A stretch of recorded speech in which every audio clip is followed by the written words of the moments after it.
Bonjour, bienvenue dans le podcast AWS en français. Aujourd'hui, on parle de QuickWit, un moteur de recherche cloud native pour le Big Data.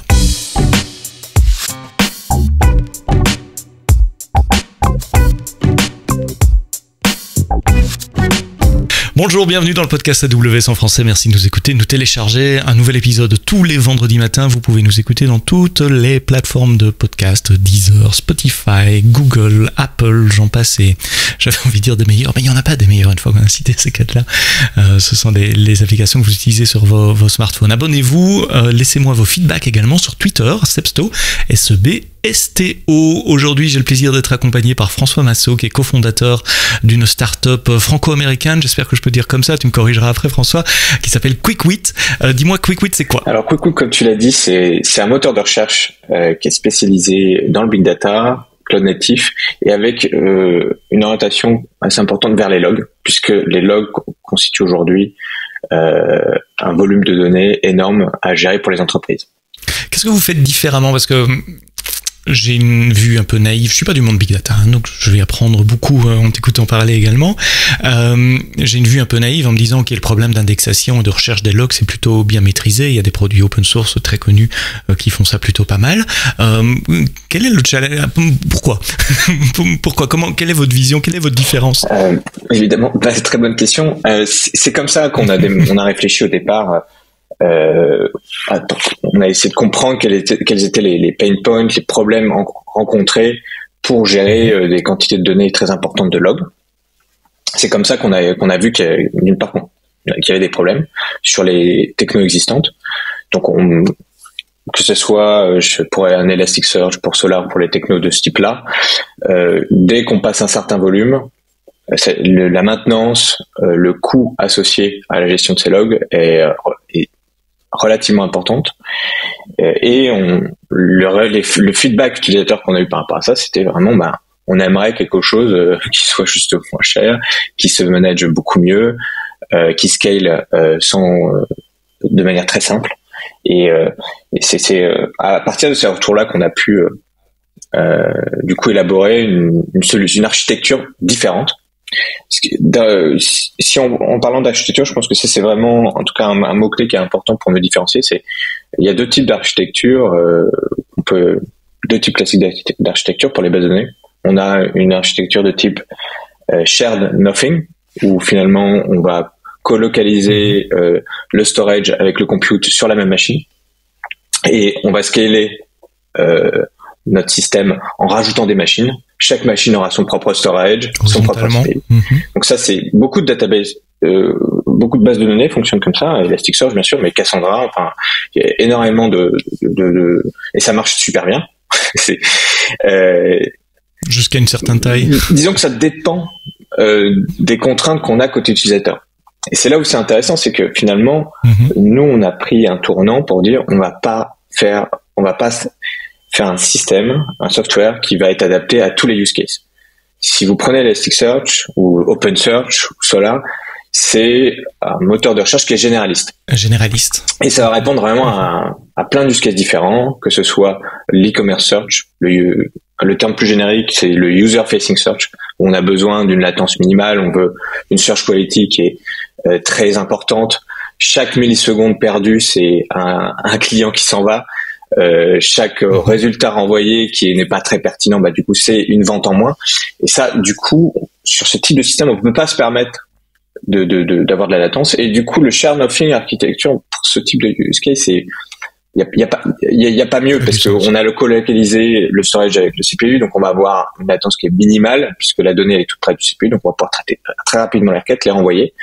Et c'est comme ça que ça va fonctionner. Ouais, mais ce que nos clients nous disent, c'est que c'est super difficile à gérer un cluster Elasticsearch par exemple. Si on veut rajouter du stockage, il faut rajouter des nœuds, donc on rajoute de la complexité, c'est encore plus de machines à gérer, etc. Mais on est prêt à payer ce prix-là pour du user-facing search. C'est-à-dire qu'Amazon est prêt pour son moteur de recherche sur les produits, est prêt à dépenser de l'argent, parce que il y a le montant généré va être tellement important pour ce type de use case, on va être prêt à payer très cher du hardware, des ingénieurs pour maintenir un système comme ça. En revanche, pour les logs, c'est beaucoup plus discutable. Parce que les logs, d'une part, l'utilisateur, il va pouvoir attendre un petit peu, c'est pas grave. Les logs, la recherche qu'on va faire, c'est pour trouver des bugs, c'est pour trouver ce qui s'est passé sur son système, faire de l'analyse. Tracer un appel. Et là, on rentre dans le monde de l'analytics, en fait. Et le monde de l'analytics, dans le monde de l'analytics, c'est pas grave si on attend quelques secondes. On peut attendre 1 seconde, 2 secondes. Alors après, au-delà, ça va commencer à énerver l'analyste, mais on va accepter cette latence. Et dans ce cas-là, du coup, on peut changer de paradigme. On va pouvoir passer d'un shared nothing à un shared disk architecture. Et ce mouvement-là, c'est pas, nous, on l'a pas du tout inventé, hein. C'est un mouvement qui existe depuis au moins Snowflake, qui a des précurseurs dans ce domaine-là, où ils ont séparé le compute et le storage. C'est ça le shared disk. Finalement, on se dit, le disque, la donnée, on va pas la colocaliser avec le CPU, on va la mettre un peu plus loin sur un object storage, par exemple. On va évidemment payer une latence pour aller chercher cette donnée qui est du coup pas sur la machine elle-même.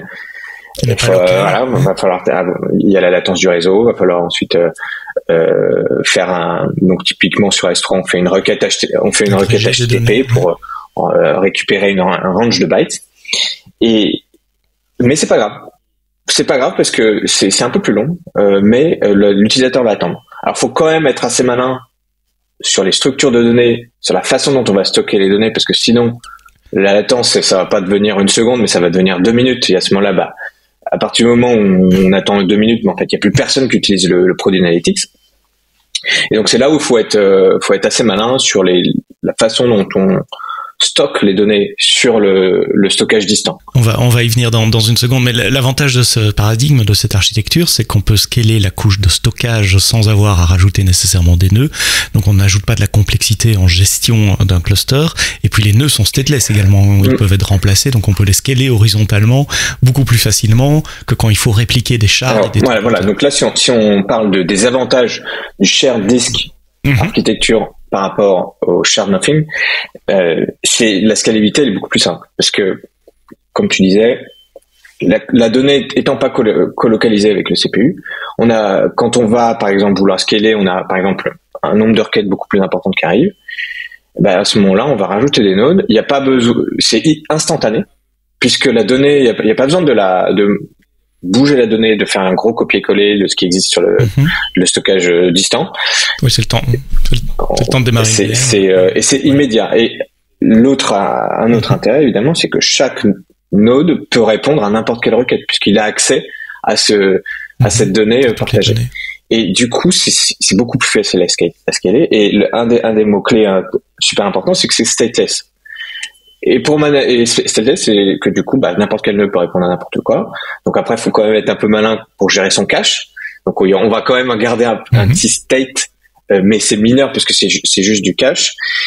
Et du coup, on va avoir un système qui est beaucoup plus flexible, quand on n'a pas beaucoup de requêtes, on descend le nombre de machines. S'il y a beaucoup de requêtes, on augmente le nombre de machines. Donc ça, c'est pour la partie search. Donc QuickWit, c'est un engin de recherche pensé pour les logs en shared disk architecture, ou je sais pas comment on l'appelle, mais avec un compute et un stockage séparé. Donc oui, le terme, je pense que beaucoup de gens connaissent, parce que le shared disk sur Nothing c'est un peu moins utilisé, c'est la séparation du compute et storage. Ouais, c'est comme ça qu'on dit aussi. C'est une tendance. Je t'écoutais parler, je me dis tiens, chez AWS on fait la même chose finalement. Redshift, notre cluster d'analytique, il est aussi en compute et stockage séparés. Aurora, la base de données relationnelle également. Donc c'est une tendance qu'on voit ailleurs également. Comme tu dis, vous l'avez pas inventé, mais vous avez décidé de l'appliquer à la recherche de logs. Est-ce qu'il y a d'autres spécificités dû au domaine fonctionnel que vous avez choisi, au problème spécifique que vous voulez adresser, qui est l'indexation et la recherche de logs? Alors, il y a un autre aspect qui est important là-dedans, c'est l'immutabilité des données. Parce que à partir du moment où donc ça, c'est aussi, c'est les contraintes qu'on a quand on stocke des données sur un object storage comme S3, c'est que quand on stocke un fichier sur S3, on peut plus le modifier. Donc chaque modification, ça va être beaucoup plus difficile on va pas vouloir remplacer tout l'objet. S'il y a quelqu'un qui a fait un delete, par exemple, ça va être un peu compliqué de juste récupérer tout l'objet, faire une petite modification et puis le réuploader. C'est beaucoup trop long. C'est beaucoup trop long. Donc c'est la raison pour laquelle aujourd'hui on aborde essentiellement le monde du log, parce que c'est de la peine only. Finalement, les logs, on est très content, on veut pas que ça mute, et donc dans ce cas-là, pour nous c'est parfait comme use case, parce qu'on va ajouter des morceaux d'index progressivement sur le storage et qui deviendront du coup disponibles pour les searcher nodes, les nœuds qui vont rechercher les éléments dans l'object storage. C'est philosophique, mais c'est quasiment une question de sécurité également. Le log reflète ce qui s'est passé dans le passé. On veut pas changer le passé pour des questions de compliance ou d'autres, de sécurité également. Comment ça marche? T'as parlé d'S3 déjà. Donc c'est quelque chose que je peux télécharger et installer sur mon compte AWS, ou c'est un service que vous offrez? Ça c'est déjà sur la manière de la distribuer. Et puis après je reviendrai sur ma question, qui est comment ça marche si j'ouvre le capot. Qu'est-ce qu'il y a dedans? Comment vous avez architecturé la bête pour avoir ce niveau de performance? Alors, sur la distribution, donc, nous, on est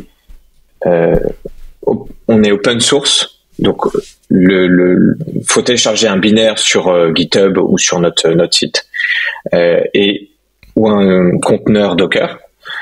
On peut utiliser soit, du coup, des instances de n'importe quel cloud provider, donc EC2 par exemple, ou on est compatible Kubernetes. Donc typiquement, nous on a un cluster qui tourne sur EKS. C'est comme ça que vous allez pouvoir démarrer QuickWit. Et après, du coup, il faut lui associer un object storage. Donc pareil, on est compatible S3, mais avec d'autres aussi cloud providers. Oui, j'ai vu sur votre site web, il y a Google, et puis il y avait d'autres noms. En fait, Pop, CEPH et Minio. Ouais, donc ça, c'est aussi un object storage qui est open source. En fait, on est compatible. En fait, il y a pas mal de cloud providers qui proposent des object storage qui sont compatibles avec l'API S3. Donc, on va être évidemment compatible avec cela. Il y a par exemple Scaleway, pour citer un acteur français, c'est bien, on est compatible. On a testé avec leur storage et ça fonctionne très bien. Et donc si on utilise QuickWit, on a le choix du cloud provider, aussi bien pour le compute et pour le storage. Je suppose que pour des questions de latence, il faut quand même mettre les deux dans le même cloud. Alors, c'est une bête question. Non seulement pour des questions de latence, mais aussi pour des questions de coût. Parce que il y a quand même des transferts de données importants qui se font entre du coup le node et l'object storage, et donc faut rester sur la même zone. Faut pas sortir de cette zone, sinon pour éviter les coûts de transfert. Donc il y a un cluster Kubernetes ou des machines virtuelles côté compute. Il y a de l'object storage, si possible compatible S3 côté stockage, mais pas nécessairement. Tu as parlé de Google Cloud Storage. Je connais pas bien le nom, je veux pas les corriger. Oui, c'est GCS. Les marques comme j'ai appris à le faire. Ouais, c'est ça, Google Cloud Storage. Je suppose que c'est pas une API S3. Alors en fait, ils ont... Mais ça doit être très similaire sur le concept. On utilise leur API. Ils ont une API compatible S3, donc on l'utilise. C'est un endpoint un peu différent. Enfin, faut un peu configurer un peu différemment, mais ça fonctionne sur la même API. Donc j'installe. J'ai le compute, j'ai le stockage, et puis je dois commencer à ingérer mes données. Quelles sont les possibilités que j'ai là pour ingérer les données? Elles viennent d'où? Alors, Fluent et les autres. Cette partie collection, c'est quelque chose qui est assez compliqué, parce qu'il y a plein de collecteurs qui existent déjà. Donc nous on réimplémente pas cette partie-là parce que c'est compliqué. Il y a déjà plein de software qui font ça très bien. Et ce que nous on va recommander sur la partie pour un cluster en production, c'est d'utiliser Kafka comme queue à placer devant QuickWit. Ça a beaucoup d'avantages. Un des avantages, c'est que c'est très fiable, et donc sur des volumes de données importants, c'est d'ailleurs recommandé pour mettre en place. C'est recommandé pour utiliser Elasticsearch par exemple sur des gros volumes de données. Ça agit comme un buffer. Et pour nous, on est directement compatible avec Kafka, c'est-à-dire que on va aller chercher la donnée directement dans Kafka. Et ça. Un des gros avantages que ça apporte à QuickWit, c'est qu'on fait de l'indexing distribué grâce à Kafka. Kafka a une façon de gérer les données en topic et en partition. Donc en fonction du nombre de partitions, vous allez pouvoir consommer plus ou moins vite le flux de données. Si vous avez beaucoup de partitions, vous allez pouvoir démarrer plein de nodes, plein de nœuds QuickWit qui vont chacun allait taper sur une partition, aller chercher les données en parallèle. Et comme ça, on a des utilisateurs qui ont testé, qui arrivent à des throughputs d'indexing d'1 gigabyte par seconde. Donc, on travaille sur une démo pour montrer que c'est possible, que c'est facile, qu'il suffit juste de popper des dizaines d'indexeurs pour atteindre ce throughput. Et c'est vraiment satisfaisant de voir que on a une croissance du throughput qui est linéaire par rapport au nombre de nodes. Moi, je l'ai testé là d'ailleurs sur NKS la semaine dernière, où je rajoute un node, puis un autre, puis un autre, et puis à chaque fois j'ai 40 mégabytes de seconde, puis 80, puis 120. Et on augmente comme ça. Donc évidemment, à partir de 100 nodes, on a quelques petits problèmes à gérer puisqu'on commence à stresser un peu le système, notamment le Metastore. On a quelque chose qui s'appelle un Metastore où on stocke les métadonnées. Et donc là, on commence à avoir quand même un petit peu trop de requêtes qui partent là-dessus, et on travaille dessus là, et on espère bientôt avoir une démo très sympa où on indexe avec un throughput de fou. Non, mais déjà, enfin, 100 nodes et 1 gigabit par seconde, c'est déjà un throughput relativement énorme pour des logs. Qui est-ce qui produit 1 gigabit par seconde de log aujourd'hui? Alors nous, on a des testeurs qui ont des throughputs, des gens qui testent Coquit et qui ont des throughputs qui sont plus importants que ça. On a vu des utilisateurs en pic ou en système. Après, c'est en moyenne sur la journée, ils ont 300 terabytes qui arrivent par jour. Donc ça fait plusieurs gigabytes par seconde. Ouais. Donc ça nous on fait Coquit pour ça, pour ingérer ça. C'est notre objectif. Et l'indexeur, il fait quoi? Donc, il pompe les données de Kafka, mais je suppose qu'il prépare les données dans un format où ça pourrait être stocké sur l'object storage. Alors, tu as parlé de metadata, il prépare les index également, donc il y a du compute aussi à ce niveau-là. C'est pas juste déplacer les données d'un point à un point. Alors, faut savoir que pour faire du search, il faut créer des data structures qui permettent d'aller très rapidement rechercher, par exemple, un terme dans 10 millions de documents. Donc ça fait faire retourner tous les documents qui contiennent ce terme-là. Donc dans le search, les data structures classiques qui sont utilisées, c'est l'inverting index avec un terme dictionary et des posting lists. Donc c'est un peu du charabia pour ceux qui connaissent pas. Ça veut dire quoi, inverting? Un index, je vois bien. C'est qu'en fait, c'est très simple. Un inverting index, c'est très simple. C'est une sorte de gros dictionnaire avec en clé les termes, un terme, et en valeur une liste des document ID. Et c'est tout. Et donc on pourrait imaginer ça comme une grosse hash map. Et la hash map, ce serait pas mal parce que du coup, on a un terme, on prend la clé, on va aller très rapidement aller chercher une énorme liste de documents potentiellement. Tous les documents où il y a ce mot-clé là. Exactement. Et c'est ça l'inverting index. Alors évidemment, nous, on n'utilise pas une hash map parce que c'est pas efficace, mais de manière très schématique, c'est comme ça que ça marche. C'est un gros dictionnaire. La structure donnée représente ça. Et donc l'ingesteur va couper également sur votre site web, vous expliquer le concept de split, si j'ai bien retenu, découper les données pour pouvoir les stocker en petits objets, enfin plus petits objets sur l'object storage. Oui. Alors ça, pour expliquer la pipeline d'indexation. Donc, première étape, c'est aller chercher les données sur Kafka. Ensuite, il y a une phase un peu intensive d'un point de vue CPU, parce qu'il faut prendre ces données-là, construire les structures de données qu'on va ensuite uploader sur l'object storage. Donc, construire ces structures de données. Donc, cet inverting index, ça prend du CPU.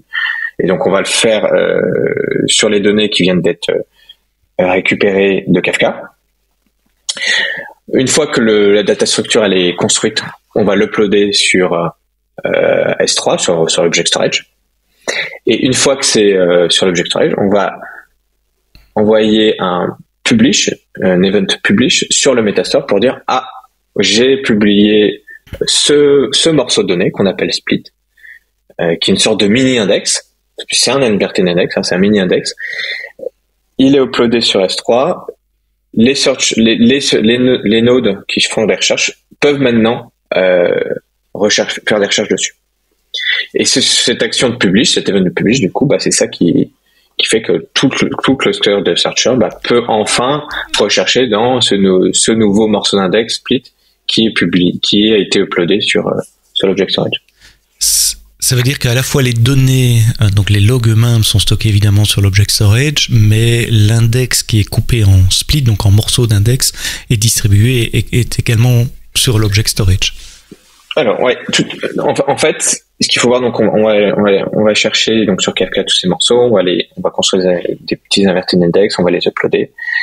Alors il y a une phase de consolidation aussi, parce qu'on peut générer comme ça beaucoup finalement de splits. Et dans le monde du search, et encore une fois, c'est pas propre à QuickQuit, on va faire ce qu'on appelle des merges. On va prendre 10 splits qui sont un peu petits, on va les rassembler en un plus gros. Et comme ça, on va pouvoir, au moment de la recherche, on tapera sur 10 fois moins de splits. Donc ça, c'est très classique. Elasticsearch le fait aussi. Et ça se fait, c'est une opération de maintenance qui se fait une fois de temps en temps, ou ça se fait au fil de l'eau automatiquement, c'est le système qui décide, tiens, j'ai un peu trop de splits pour le moment, je vais les regrouper. C'est au fil de l'eau. C'est au fil de l'eau. Chaque indexeur va, comme ça, faire des merges progressivement. Et, jusqu'à un certain volume de documents dans un split. Typiquement, nous, on vise des splits qui contiennent 10 millions de documents. Et un gros index peut contenir des milliers de splits. Et un user qui va faire une requête de recherche, la première étape, ça va être de savoir, sur quel split on va exécuter cette recherche. Et comment, enfin, je sais pas si on peut déjà parler du search ou s'il y a encore des choses à dire sur l'indexation, c'est l'indexage, l'indexation. Mais il y a un dernier point.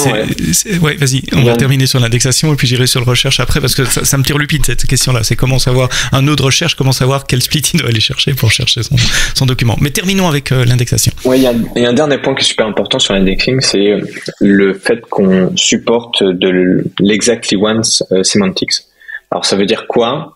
Ça veut dire qu'on s'assure que quand on prend un document dans Kafka, il sera dans QuickQuit et il sera pas en doublon.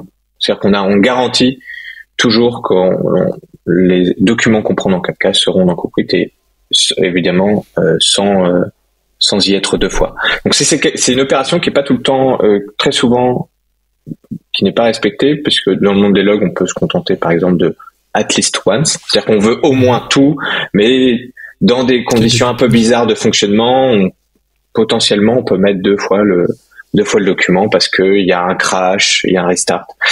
Et donc voilà, nous c'est quelque chose qu'on fait avec Kafka, parce que Kafka permet de savoir exactement quel message on récupère avec la notion d'offset.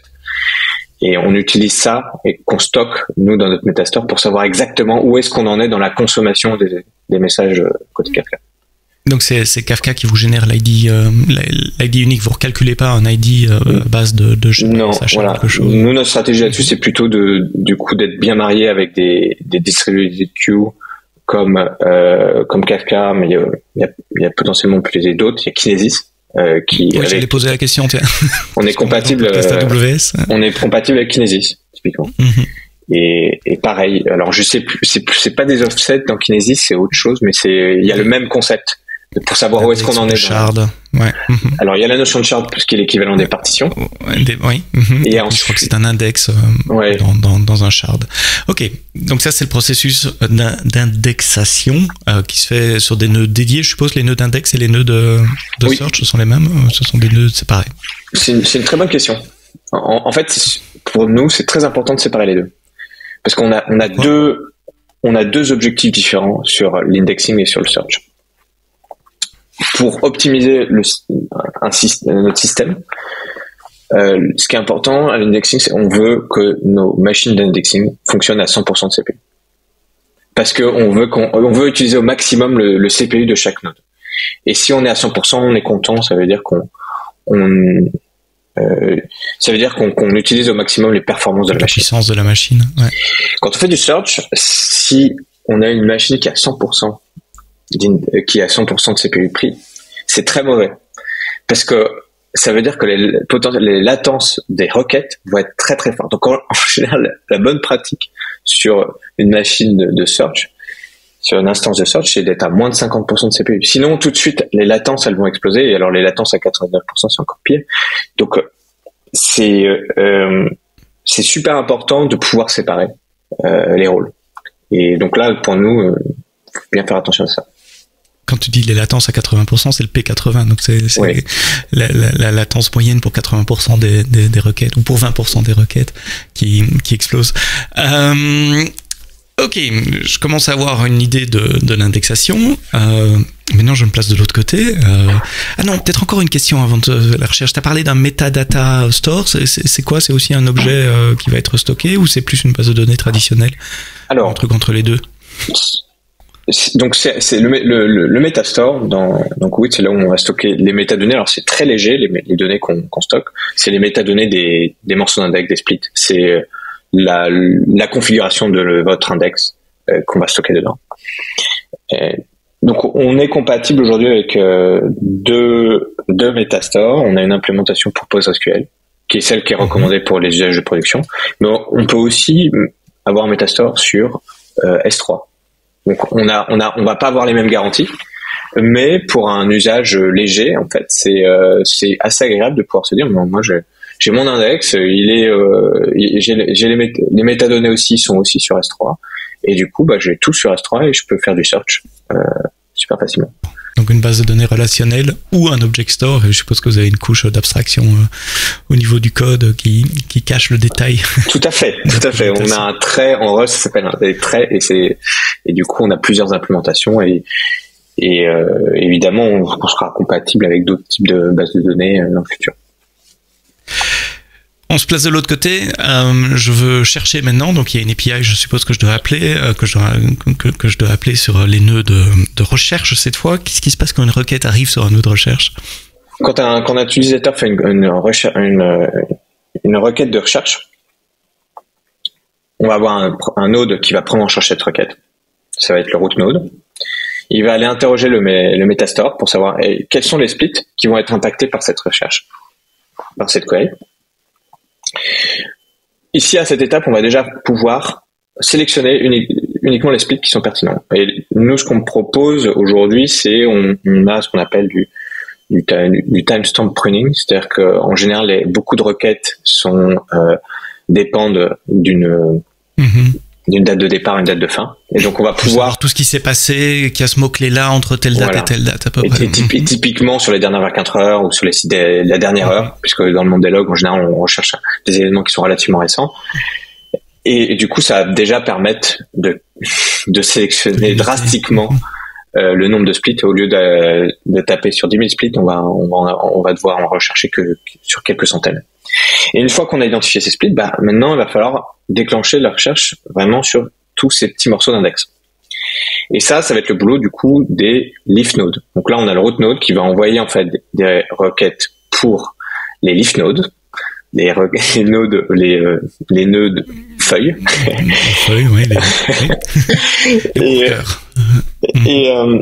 Donc, ce qu'il va faire, surtout, c'est qu'il va envoyer la requête. Il va dire à chaque node, tiens, toi, tu vas aller faire exécuter la recherche pour ces 3 splits-là, un autre pour 3 autres splits, etc., etc. Et chaque API aussi. Vous avez une API entre les nœuds les routes et les leafs. Toutes les discussions entre nodes, elles se font en gRPC. En gRPC, ok. Qui est assez standard comme protocole. Et donc ensuite, chaque leaf node va aller fetcher l'information qu'il faut requise dans l'object storage. Donc les posting lists, par exemple, ça on va aller les chercher. S'il y a besoin, si la requête est un peu plus compliquée, où on a plusieurs mots clés, où on cherche à matcher une phrase, c'est-à-dire plusieurs mots clés entre guillemets, on va aller chercher aussi ce qu'on appelle les positions, savoir quelle est la position de la phrase, et on va du coup sélectionner uniquement les documents où les positions sont consécutives. Et chaque nœud feuille donc va avoir un résultat de recherche finalement, exactement, un candidat que vous allez devoir ensuite agréger encore au niveau du nœud route. Exactement. Donc une fois que le leaf node a fini son travail sur chaque split qu'on lui a affecté, il va renvoyer les résultats au root node. Et sur Outnote va faire l'agrégation et ensuite va renvoyer le résultat complet à l'utilisateur. Et tout ça se fait en quelques millisecondes. Alors, dizaines de millisecondes. Donc évidemment, ça va dépendre un peu de la taille de la requête. Évidemment. Nous, ce qu'on met sur notre site web, c'est qu'on est sub-seconde. Donc, pour des requêtes assez standards, on va répondre en moins d'une seconde, sans problème. Faut savoir que au début, j'avais parlé de latence. On va payer une latence. Le temps d'accès à S3, c'est une connexion HTTP. C'est de l'ordre de 70 millisecondes. Ouais. 70 millisecondes plus le temps de download de l'objet. Voilà. Alors, donc cette latence, on va devoir la payer plusieurs fois parce que il y a quand même plusieurs lectures random aléatoires qu'on doit faire sur l'object storage. On doit en faire 3 en général, consécutives. Donc du coup, on va payer une latence minimale de 210 millisecondes. Donc ça va être difficile pour QuickQuit de répondre en moins de 210 millisecondes, même sur des requêtes très simples, parce que on a ces 3 lectures consécutives. Dans le futur, on compte mettre en cache bien plus de choses et pouvoir du coup répondre plus rapidement, mais on a cette contrainte là qui est oui, les leaf nodes pourraient utiliser le stockage local aussi pour garder une liste des blocs les plus récemment utilisés et ne pas devoir aller les rechercher sur S3. Ça, c'est le genre d'optimisation auquel vous pensez. Enfin, bon, plus compliqué que ça, évidemment. Moi, je suis très simpliste dans une approche là, mais c'est l'idée. Tout à fait. On le fait déjà un petit peu pour une partie des données qu'on va chercher tout le temps. On a un petit morceau de données dans le split qu'on appelle hot cache, qui contient plein de petites métas qui sont utiles quand on ouvre un index et qui va permettre du coup d'aller chercher très rapidement les posting lists dont je parlais et les positions qui vont du coup permettre d'identifier les documents qui matchent la query. Alors tu l'as mentionné tout à l'heure, c'est écrit en Rust, pardon. Tu l'as dit très vite, mais je voudrais revenir dessus. C'est un langage assez à la mode pour le moment, mais pour des tas de bonnes raisons. C'est pas juste un effet de mode, je pense. Qu'est-ce qui vous a motivé pour utiliser Rust? Parce que vous connaissiez déjà, ou vous pensez qu'il y a des spécificités du langage qui vous aident en performance, en sécurité? Alors là, c'est dépendant de mon cofondateur Paul. Qui a démarré en fait il y a quelques années avant QuickQuit, qui a démarré une librairie qui s'appelle Tantivy, qui est la librairie qui implémente les data structures, notamment l'inverted index dont j'ai parlé. C'est cette librairie qui implémente cette partie-là. Et en fait, il a commencé cette librairie comme un side project pour s'amuser. Paul connaissait beaucoup le C++, il codait en C++, et il avait envie d'essayer un langage un peu différent, et Rust était un bon candidat. Et en 2 semaines, il est devenu plus productif en Rust qu'en C++. Donc, fort de cette expérience, on a continué à coder en Rust.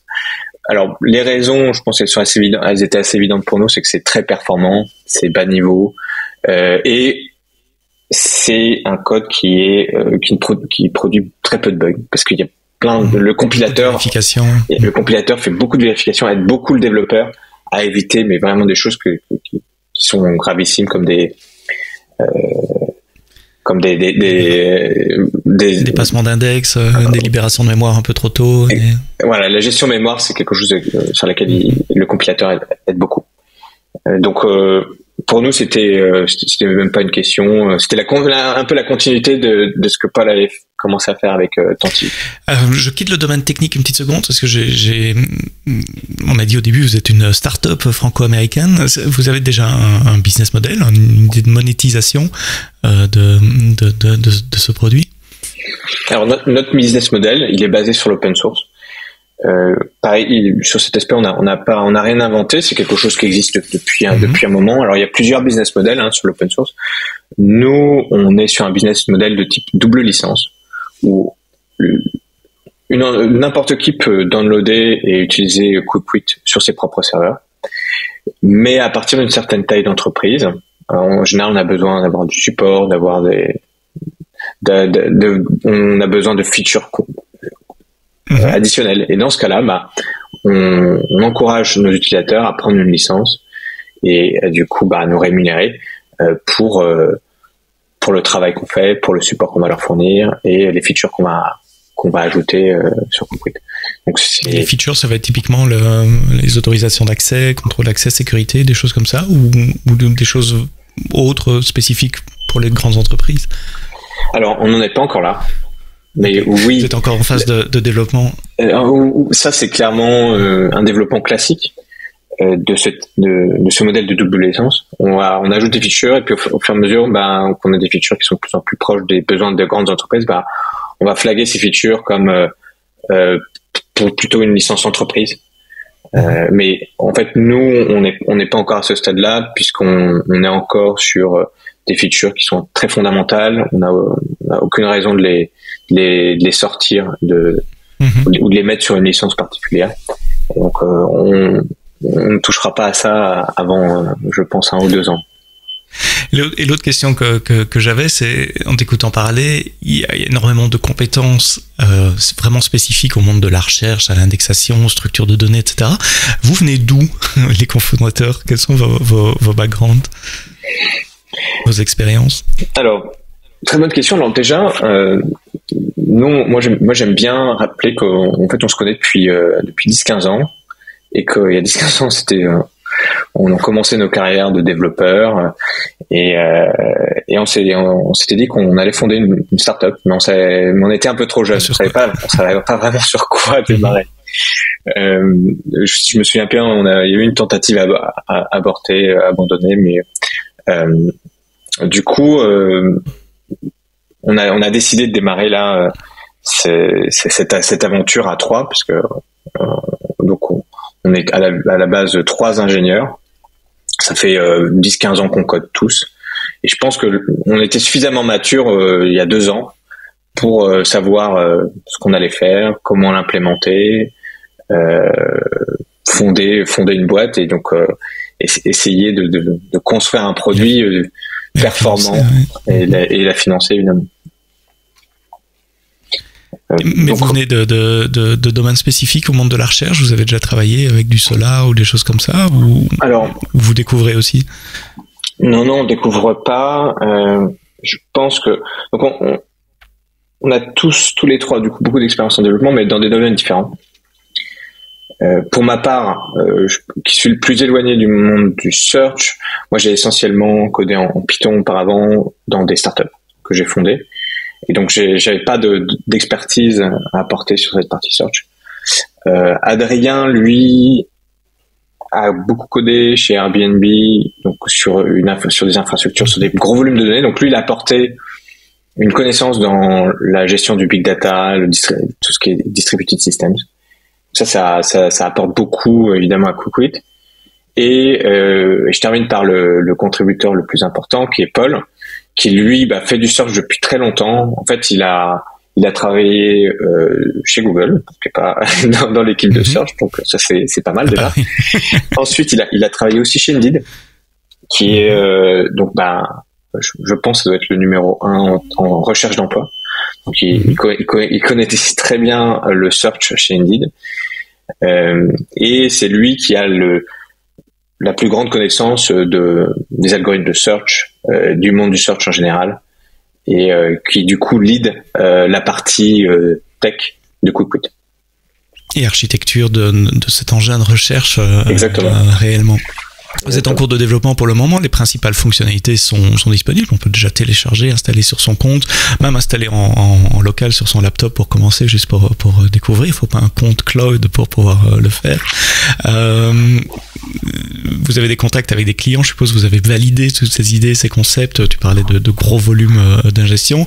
Comment tu vois le futur, d'abord moyen terme et puis long terme?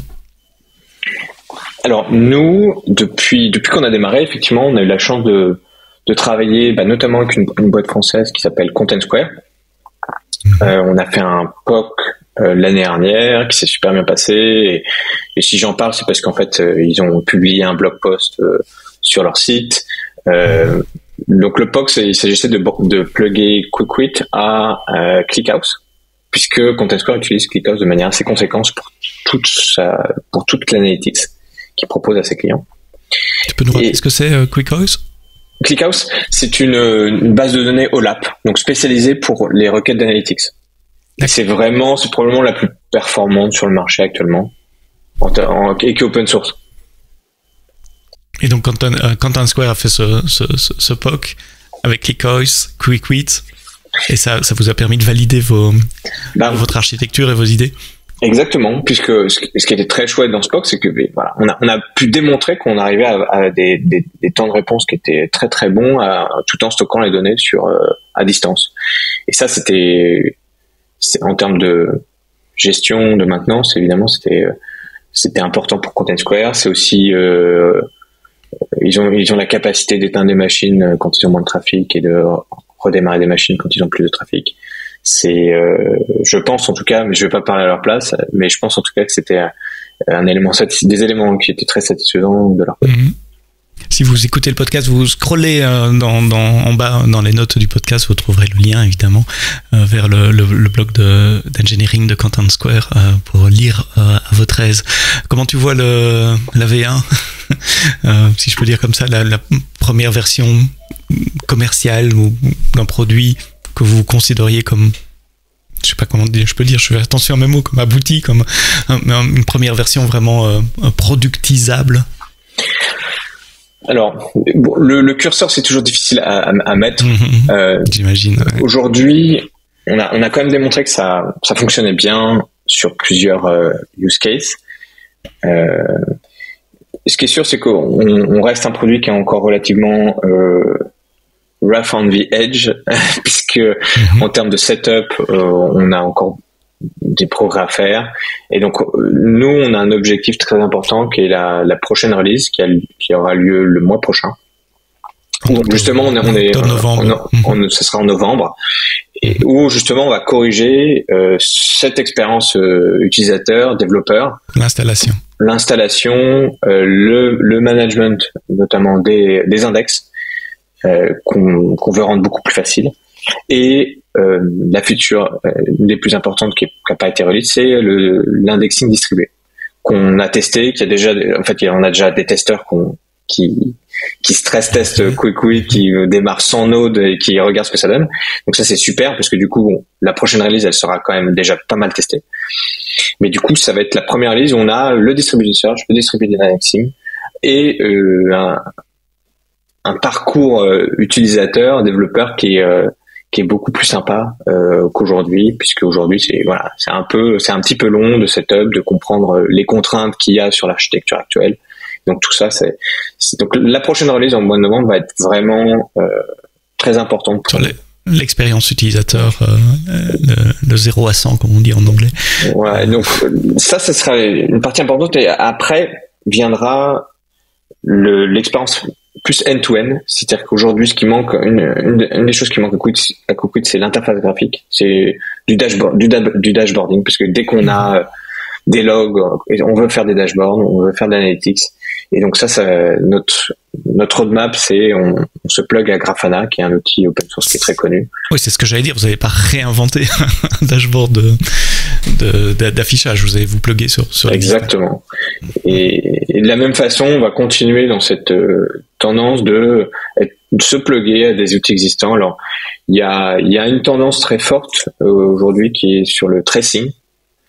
Donc, dans le monde de l'observabilité, historiquement, il y a les logs et les métriques. Et les traces des programmes, c'est quelque chose qui est assez récent, je pense, qui est en train d'exploser depuis à peu près 2 ans, qui est notamment grâce au standard OpenTelemetry, et qui permet vraiment de savoir quelle fonction prend du temps dans ton code, et d'identifier éventuellement la fonction qui fait que le temps de réponse côté client est super long. Donc ça, c'est quelque chose qui progresse beaucoup, et nous, on veut se plugger à cet écosystème-là. Donc il y a des outils open source comme Jaeger qui existent, et on est en train en interne de travailler sur un POC où on plug QuickWit à l'interface Jaeger, de manière à ce que QuickWit soit le storage, et Jaeger, c'est l'interface qui va permettre de requêter les traces et récupérer ça de QuickWit. Donc là, c'est pareil, c'est sur notre roadmap.